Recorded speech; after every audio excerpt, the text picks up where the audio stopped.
वरघोषिणि कल्मषमोषिणि घोषरते धनुजनिरोषिणि दितिसुतरोषिणि दुर्मदशोषिणि सिन्धुसुते जय जय हे महिषासुरमर्दिनि रम्यकपर्दिनि शैलसुते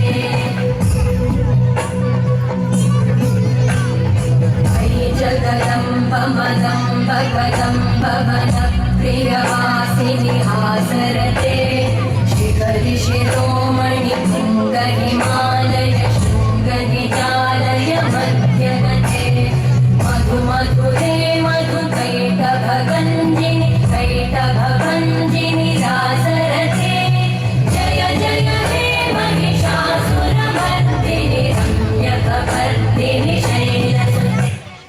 मयि दीनदयालुतया कृपयैव त्वया भवितव्यं मे मयि जगतो जननी कृपया